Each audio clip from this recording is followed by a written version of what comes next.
Welcome to By His Grace Outdoors, where we talk the truth about our hunting, our health, and our heart. Here is your host, Kerry Nelson, and co-host Cody Cayson and Eli Nelson.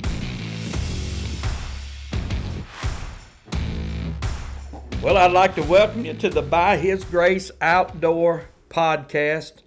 This is Kerry Nelson along with Cody Cayson, and tonight we are coming once again live from the By His Grace Outdoor Man Cave after eating some elk burger. How are you, Cody? I'm doing fantastic, Brother Kerry. I tell you, we might have to start doing these before we eat because I'm so full I can't hardly breathe now. I agree with that. Well, we didn't go big on any dessert, so we did good. But Brother Mark Newell killed an elk a few weeks ago and shared the meat with us, and so By His Grace Outdoors had to do a little sampling. I don't want to feed the hunters, something that I'm not willing to eat myself. We all about quality control. That's it. Right. So we went ahead tonight.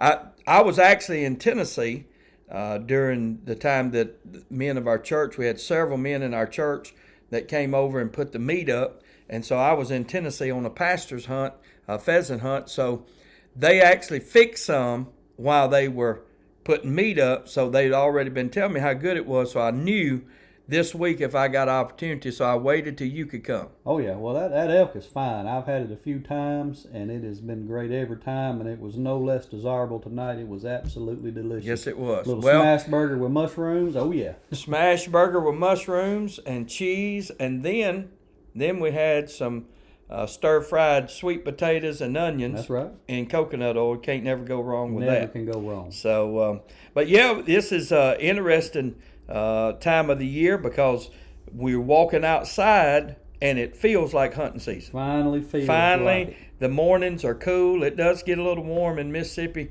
right now during the midday, but the morning time and the evening time is perfect. So tonight, Cody, I was thinking maybe that you might give us some early season bow hunting tips. I know that you love to bow hunt and cruise ground and get in the right locations. What are some great tips for any bow hunter out there for early season bow hunting? Okay, yeah, sure, that'd be great. Since the last time we recorded a podcast, I have fired 2 more arrows using some of these tips that I'm about to lay down, and I brought one of the does home, and the second one she got to live for another day because I shot right over top of her back. But what I like to do is you just I always start with an online or a app for GPS scouting, and you can look at your aerial photos, and you're looking at big blocks or little blocks. I'm looking at thousands of acres on this ground that I'm hunting at. It's hard to look at 1,000 acres and figure out where to hunt. So if you'll get you some key features you're looking for, like I like to look at ridge tops and then how they drop down into the bottoms.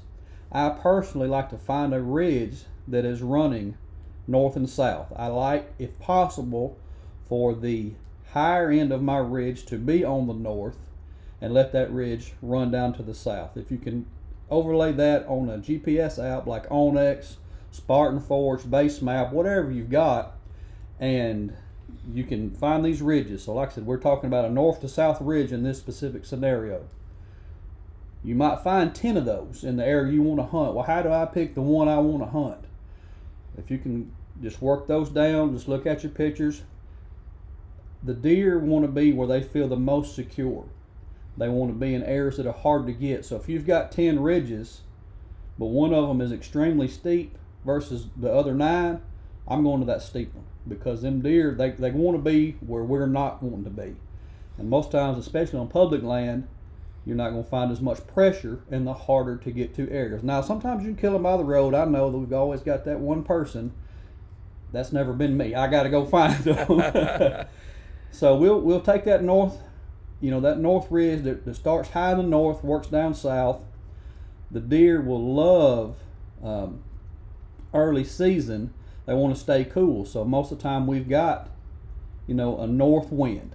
So them deer are going to be bedded on the north side of that ridge because they're getting that north wind to hit them.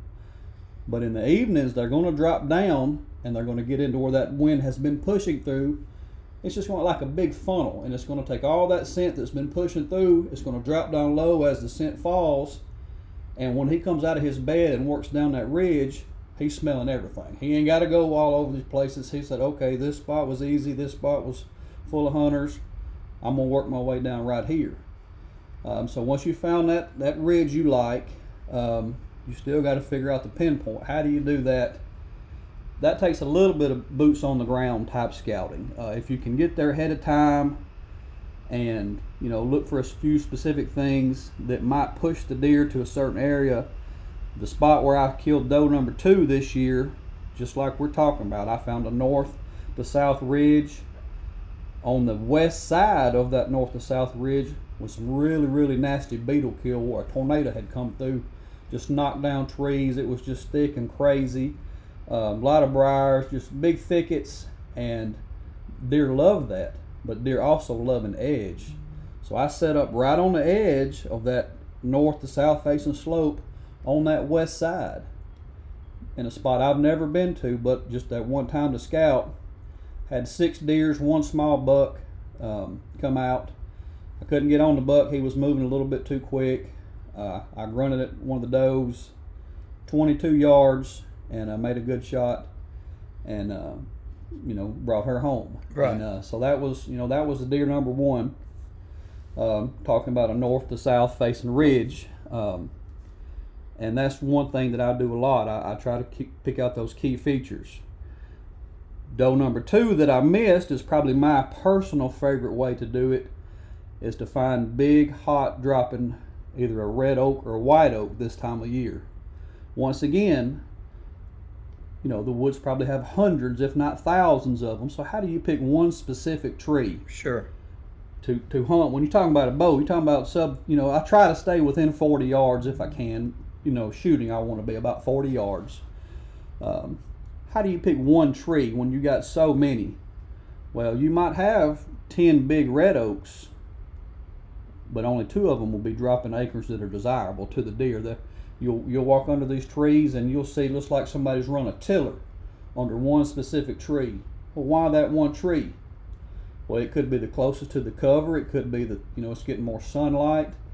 So we're trying to pick out one specific tree to get under. So how do we do that? Onyx. There you go.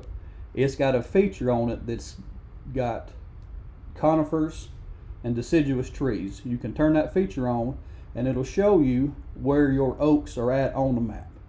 A lot of folks are not, don't know that, but you can. If it's showing you a big long ridge that's full of pines, you turn that layer on that app, boom, it'll put one yellow check mark right in the middle of them pines. That's that one oak. That's the type of oak you go find. You don't go over here where you've got 15 oaks that are dropping acres. You go find that one that's off by itself, because that's where the deer, it's like a corn feeder out in the woods. I mean, that's what that one tree is. So once you find that one tree, you just figure out your wind. You can go in there and look boots on the ground. If you can't do that, what I do is I might go into that area before daylight, but before I actually pick my tree, I'll wait till it starts getting just a little bit light so I can see what's going on in the area. Because I have climbed in the pitch black dark and get 25 foot up in a tree, get daylight, and you can't see 3 feet because you got trees all around you. So, go in there at gray light, pick you out a tree and climb. Use some of them steps like I've talked about, and that might help you get closer. I said I like to get within 40, and I try to make that my max range. But the doe I missed, I had 3 does come out. The first one come out, the second one come out. I knew that third one was going to be right on the same path. I ranged the tree. It was 44 yards. I've got a scope on my bow that I can dial the yardage. I knew at that distance, when I stopped her, she's probably going to duck a little bit. So I dialed my scope to 42, and I aimed right at the bottom of her heart, thinking I had enough compensation. But when I launched that arrow, it wasn't enough. I've got good video of it. She looks at that arrow coming. I can show you the footage. She looks right at that arrow and just drops her head and shoulders down, and that arrow flies right over her back. I don't know if she saw the lighted knot coming, if she heard it. That's why I try to keep it under 40 yards for that exact reason right there, because they are so quick. She had her head up and everything, and she still just completely ducked the arrow. So I just had to eat a little crow on that one, because I had made a cocky comment while I was pulling back, and I said, "You dead, baby." Yeah. That didn't happen. That did not happen. So you always got to watch stuff like that. So just a few things like that can help you get a little bit closer. Like I said, look for some key features. Try to find one tree that's isolated out from amongst the others if you can. If you can't and you got time to scout, just go put boots on the ground and look. And and that's a big thing. Scouting, it don't matter if you're bow hunting, you're gun hunting, whatever. I mean, that's the idea of cameras. That's the idea of knowing the property. Scouting is huge. Not everybody has time. Some people only have time to hunt. So these are some good tips for everybody, but especially to those that may just have to go in somewhere to hunt without having a chance for boots on the ground. So those are good tips. Well, talking about hunting season, we do a continental pheasant shoot every year with our pastors, and we have a great time with that. This is our 6th year to do it. And we have a lot of pastors and evangelists and even some missionaries if we can get them there. And we try to at least have 26 shooters and try to turn at least 200 plus birds away or turn them up to where they can be shot. And it's just a great time. If you've never been on a continental shoot, it's different than hunting in the... Take us through that. Well, I'm not as familiar with it. I picture pheasant hunting like South Dakota type. Sure. So let's talk about it for someone that don't know. Continental hunt, we have 13 round bales of hay. Okay. And they are in a circular position. There's a pit in this field. Okay. We're kind of up, and the pit's down in the middle of the field. And so it's all grown up around the pit, trees and all of that. So when the pheasants, we have people that raise the pheasants, and then we take the pheasants and they are turned loose in the pits. And then when they come out flying, then it is a continental shoot. That's very similar to just a controlled hunt, where people will take dogs, they'll set out birds, In our area, quail are actually coming back in some places, but not as much as they used to when I was a kid. So a lot of people now have to work their dogs by raising quail. They'll go set them out. Yeah. Set them out and then let the dog work and then shoot. Yeah. So, controlled hunt, continental hunt, whatever you want to say about it. But it's a great time. All of the birds that are harvested, they are cleaned, and the pastors can take some home. Or the By His Grace Outdoors ministry gets them. I put up 140 pheasants, and so we'll have them throughout the year to cook for our hunters. Yeah. And so Brother Chad Clanton, Gum Springs Baptist Church, Ricky and Randy Chambers, they're twin brothers at Royal Flush Hunting Preserve there in Lawrenceburg. They put this on. This weekend they have a veterans hunt, and where we turn 220 birds loose. They'll turn 400 loose, and it's just an amazing time, and people that don't get to go to South Dakota, or they don't get to go and hunt pheasant where they're where they raise in their natural habitat. This is just a great time. Of course, if you never shot at a pheasant, you think, well, man, that bird's so big, ain't no way I can miss that. Well, just come go with us, and you'll eat some crow real quick. Yeah. So we had a great time and had a lot of a good fellowship and had a lot of great food. And matter of fact, I think on our By His Grace Outdoor YouTube, one of our pastor hunts is out there. So if you're listening, you want to see kind of what we do, you can go out there. We've got one of those hunts from a few years ago out there. But it's not something you get to do often.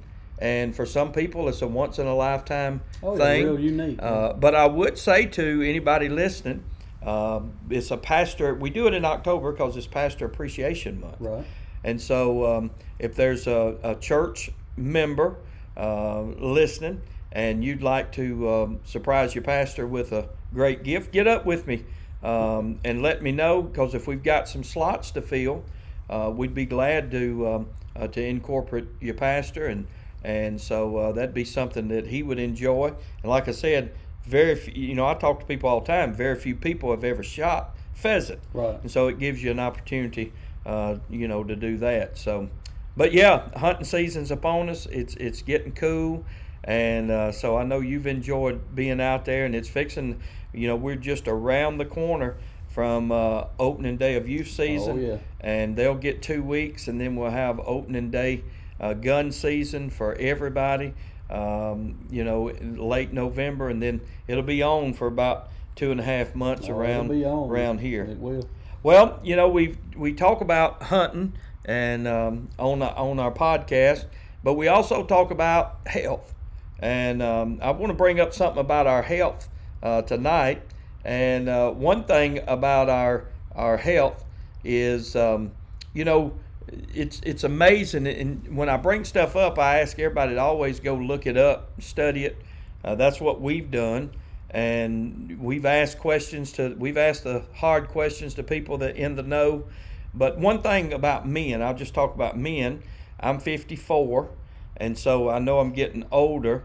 And one thing that we desperately need, we don't get near enough of, is protein. Right. We don't get it. And protein is in so many things. It's in so many things. And of course, it's certainly, in meat. You can get, and it's definitely in elk. It's in them 2 elk burgers I ate. I got in plenty of protein. And so, but I say to all of our hunters, when we think about hunting, we've got a friend of ours from our church, Austin Johnson, just got back on a elk hunt, and so there's a lot of walking and a lot of effort goes into something like that. Mark just got back from an elk hunt. But one thing us men forget is that we need protein, because protein builds muscle. Right. And we've been lied to with the myth that the older you get, you can't build muscle, or you can't have muscle. I'm not looking to build muscle. I'm looking to maintain muscle at my age. And so I just submit to you, all you hunters out there, especially those of you that are older, is don't just settle that you're older, but try to do all you can to keep yourself healthy. And one way, muscle protects, it's a protectant. It'll protect us in our bones, and it'll protect us in so many ways of our health. And as we get older, we need to maintain muscle mass so that we can be able to enjoy the outdoors and be able to get around. And with By His Grace Outdoors, there's so much physical labor. Right. There's so much physical labor I have to do that I can't, I can't just sacrifice my muscle that I do have, and I don't have a whole lot, but the muscle that I have, I just encourage our hunters to look at it, look at this thought of daily protein, and you'll be surprised how much you need versus how much you're probably getting in. You definitely got to have the protein. I just did a little bit of math in my head. You're 15 years older than I am. But in 2019, I had a really big abdominal surgery. Keep the story short, I lost about 35 pounds during my recovery over that 7 months of muscle. My body didn't eat the fat that I had. My body ate the muscle. Sure. My arms were, I'm not no big, for the guys that don't know me, I've never been no big muscular guy. Just pretty average size. But when I got to about the 3-month mark of recovery, my arms looked like spaghetti noodles. I mean, my legs, I still had my old belly fat. Our body wants that protein. So now that I am getting a little bit in there older, I'm fixing to be 40, we've got to watch the protein intake.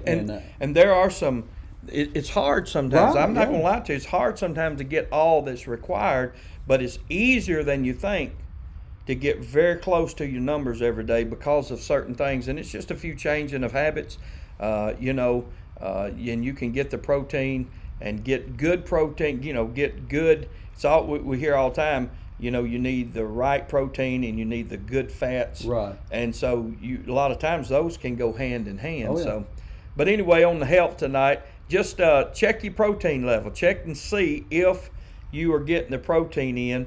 And of course, I love you hear the protein powders, and a lot of your people that work out and they're in gyms, they do a lot of powder, and that is something you can get to help add to it. You can just add that into your water or whatever. I love yogurt. Greek yogurt is a great way to get protein. Chia seeds, I know that's a little odd, but they're very healthy, and you can get protein in. Just a lot of different things you can do to get protein. But for all of us hunters that are getting older, let's be mindful of our health, and the things that we need. We need more of them, and the things we don't need, we're gonna have to let them go. So, well, listen, talking about health and eating, I do want to make an announcement. We have partnered with Tennessee Dipping Sauce, Brother Cody Doss, dear friend of ours from Lawrenceburg, Tennessee. His grandfather's recipe, he preserved it, and he's bottled it. And so By His Grace Outdoors and Tennessee Dipping Sauce have partnered up, and we actually have just got in every Piggly Wiggly across the South. And so if you're listening and you got a local Piggly Wiggly or a local grocery store affiliated, some of them have changed their name from Piggly Wiggly to a few other names, but they're still a Piggly Wiggly store. Just go in and ask for the Tennessee Dipping Sauce. If it's not on the shelf yet, it's in the warehouse. Ask them to order it so you can get it. It is wonderful. It is divine. It is. Listen, I went to Georgia and fed the hurricane victims last week, and I took, 40, 50 bottles of it with me, and we used it for our baby back ribs and our pulled pork and our pork loin. And I had people wanting cases of it. Well, I didn't take any to sell. I took it to use. Cook, And so, but I'm going to send the order down to South Georgia now. They all were wanting it after eating it. But I would just say to you, if they don't have it yet, it would be good just to go into your store, ask the manager, and the manager can order it. It's in the warehouse if he hasn't got any shipped to him yet.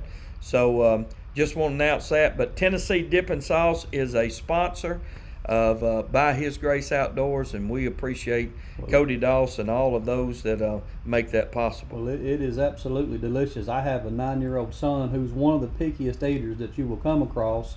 I cooked some deer steaks last week, and he pushed his chair back from the table. I didn't know what he was doing. He went over to the refrigerator and got out the Tennessee Dipping Sauce and brought it over to his plate, poured him a little bit out. So. Jace, hey, we got to have him on the show sometime because, he got his first turkey this year. Oh, yeah. Maybe we'll wait till spring. Yeah. And we'll let him tell.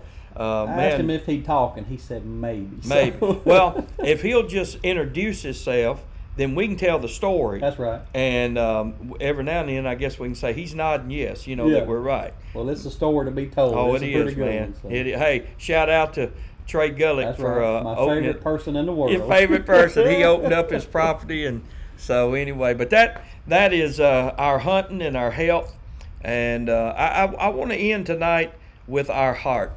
And Cody, we do this a lot. On our podcast, we talk about our heart, and you were actually in our services last night at our church, and Brother Cody and his wife Melissa and their children, faithful members of our church, and just what a blessing it is to have y'all in our church. And I know that you heard me use this verse, but it's just kind of been in me and in my heart the last several weeks, where Jude 1:11 said, "Woe unto them, for they have gone in the way of Cain." Right. And I was thinking, you was talking about onyx, and you was talking about the pins, and before we came on, you was talking about your family, that you had sent them a pin, and you're basically just telling them the way. Right. You've already been there.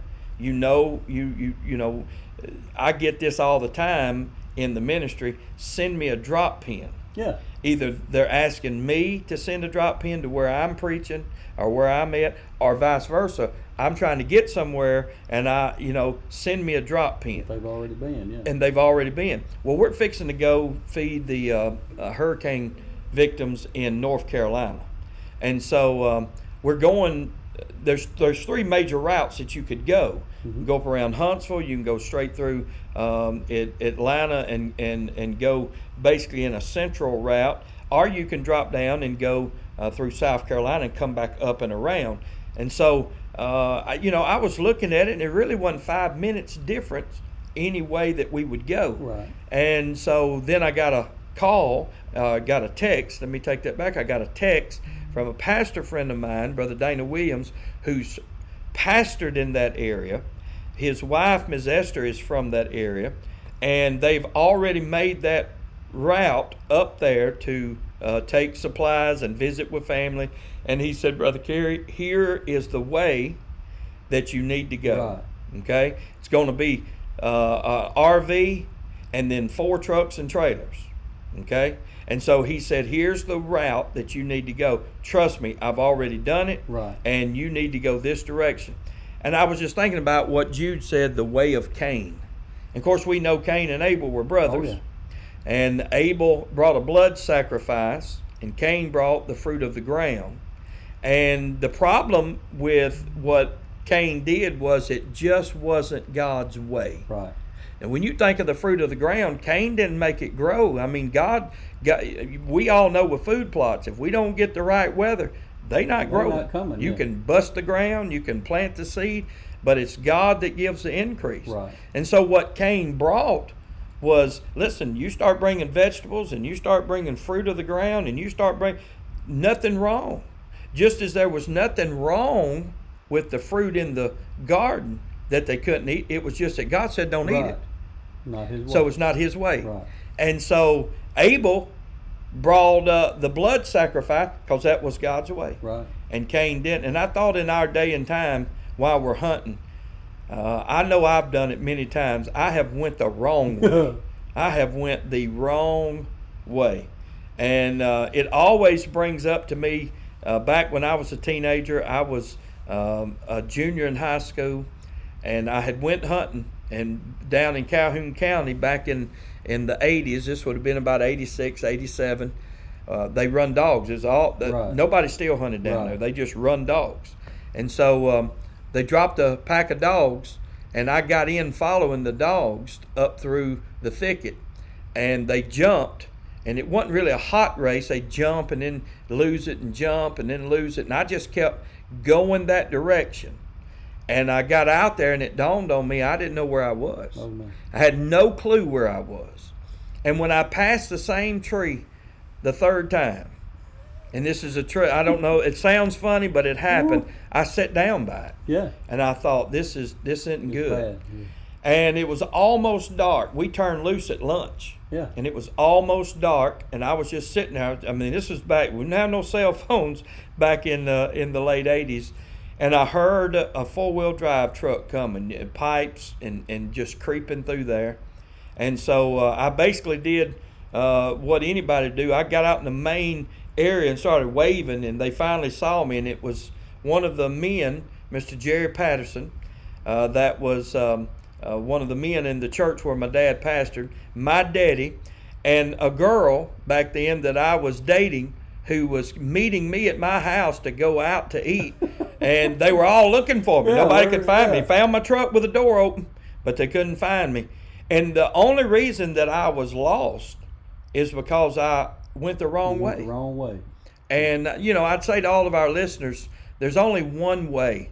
Right. Only one way. And Right. Jesus teaches, I am the way, the truth, and the life. No man cometh unto the Father but by me. Right. And so if you're listening tonight or today, whenever you listen to a podcast, we would just like to say to you that Jesus Christ and his shed blood is the only way to be saved. Don't go the way of Cain, but go the way of Christ. Right. Amen. Amen. So, man, it's been good.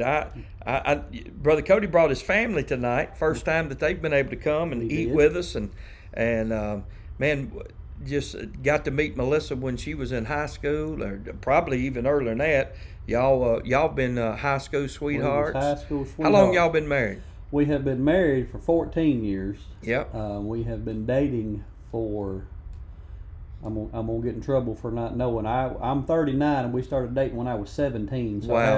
however many years about that 22. is. Yeah, that's a long time. Well, it's amazing, and 4 beautiful children, Right. one little girl in heaven, Right. and a boy and 2 girls in yonder in the living room playing with my Sitting there grandkids. playing with your Who would have grandbabies. thought when I became your pastor that number one, you'd have kids and I'd have grandkids. Right, yeah. I was almost a kid when I became your pastor.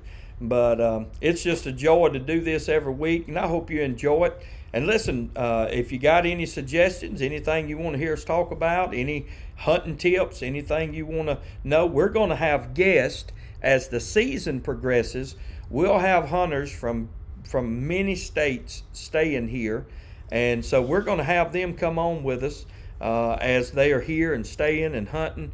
And we're certainly going to do some podcasts with our kid hunts and our handicap hunts. And so we're going to have a great time and just keep doing this podcast. We hope you enjoy it. And Cody, I appreciate you making the effort to do it. Well, I'm glad to be here. And before we close, I wanted to end with this. You told me yesterday when we was talking about the podcast, you had told a fella about how I like to look at land. You said I do it the old school way. Sure. And I guess you could call it the old school way. That's the only way I know.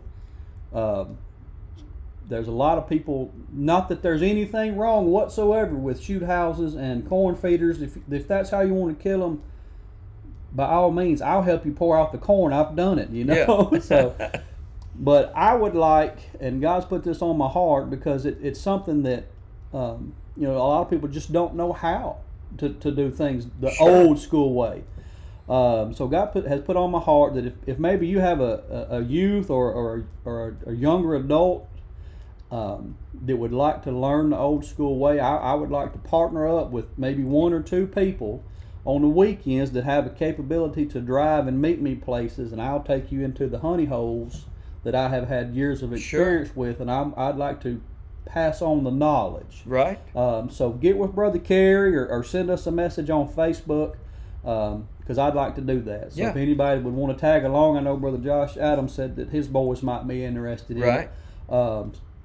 Word of warning, we're gonna walk a lot. Yeah, I was going to say. Well, I was going to end it with this. Put on your walking boots, because you're going to do some walking. But it is, with, I hear people all the time. They hunt one way, so every other way, is wrong, and that's not right. There's many ways that we can hunt. Right. And in our ministry with disabled, wheelchairs, people that are disabled, they may not be in a wheelchair, but they have a disability that prevent them from getting around. We do put them, and they can't climb a tree, they can't get in a ladder stand. Right. So we hunt out of shooting houses, and then with kids, my goodness, turkey hunting, they move so much. We hunt out of blind. I know people say if you hunt out of a blind, then you're cheating and all that. Hey, Jay's got his out of a blind. I got news for you. There's certain times that you just do what you can do, but walking and seeing the land, as you said, boots on the ground. If anybody listening would like to do that, Brother Cody he'd be a great one to do that. Well, all right. Until next time, I'm finna go to North Carolina, and then I'll be down into Tennessee, and so we'll do it again. We'll do it. All right. Thank you, brother. By His grace outdoors. We are what we are by the grace of God. 1 Corinthians 15:10.